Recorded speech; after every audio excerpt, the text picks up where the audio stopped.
Welcome to the future of automation. In this video we are going to present the task number 1 of the Scada and Industrial Controller subject of the National University of Colombia. The challenge consists of a buffer station. For this we program an Allen-Bradley PLC in ladder language and operate actuators automatically with the use of buttons. All of these devices are physically connected. On the other hand, we use a digital twin to be able to analyze the logic of the program. In the work team, there are two mechatronics engineering, my partner Jesús Caballero and me, Farid Estepa. The automation pyramid is shown. For this case, we only have the first two levels. At the field level, we have factory I/O, whose task is to execute the digital twin, as well as the actuators and sensors. In order to simulate the buffer station, there is a three-phase motor that represents the conveyor belt 1, a double-acting pneumatic cylinder that represents the blade, and a single-acting pneumatic cylinder that represents the conveyor belt number 2. In the field control, we have a real PLC and the RS-Link software. Communication between the PLC, RS-Links, and factory I/O is done via OPC. The system must be stopped at any time and according to category 0. We have two stops, a normally closed button and an emergency stop button. When they are active, all actuators are de-energized until the start button is pressed again. In the case of the emergency button, it must be unlocked.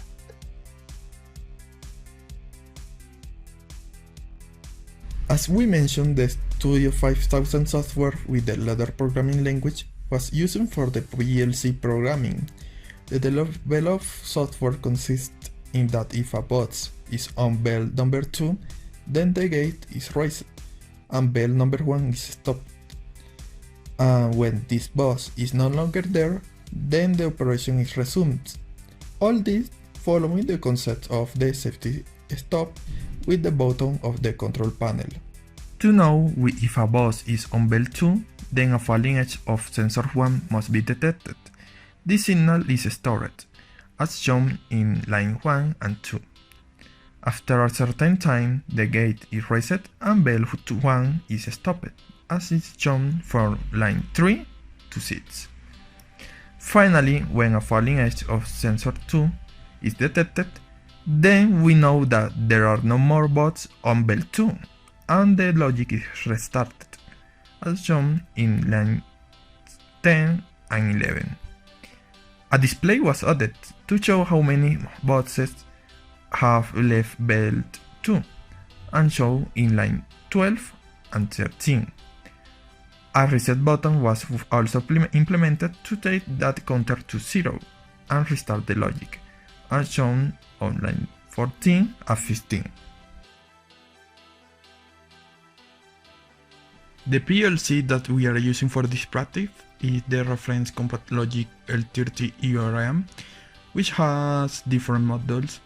In this practice, we are going to use the power supply modules, the digital input modules, and the digital output modules, which are connected to the respective actuators that are the pneumatic bubble relay, that's 3, the connection to the motor starter, and the buttons.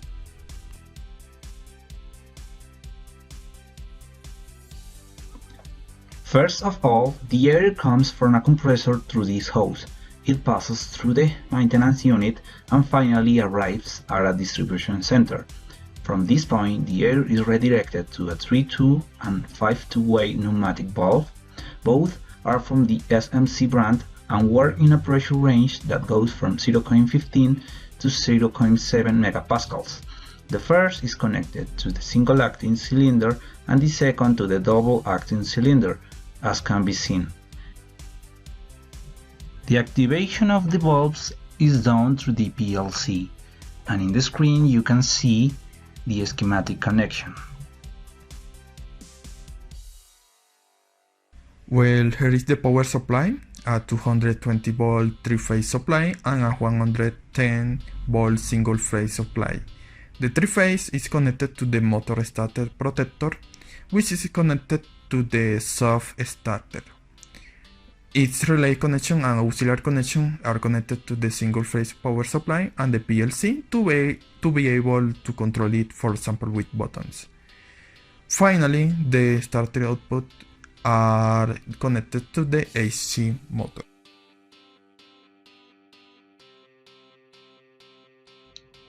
We are going to do a physical test with the real buttons. We press the start button and we see that the conveyor belt 1 and the conveyor belt 2 are activated and the plate is in the off state. Now we are going to wait for the plate to rise.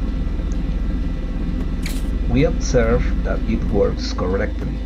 We are going to press the stop button, now the start button, and we see that everything works as expected.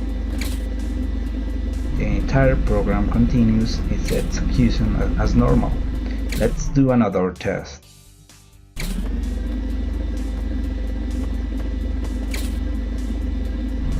The program physically works perfectly. Let's now move on to the digital twin.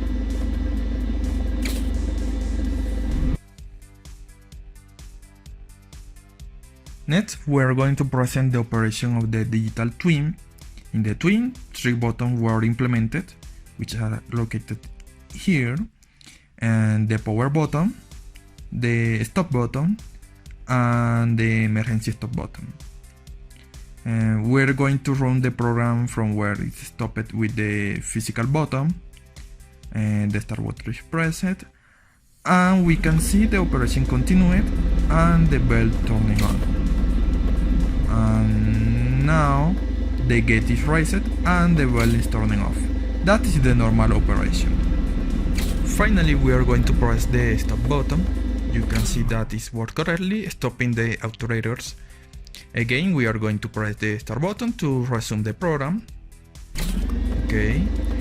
Finally, we are going to press the emergency stop button, which shows that the actuators also stop. Now,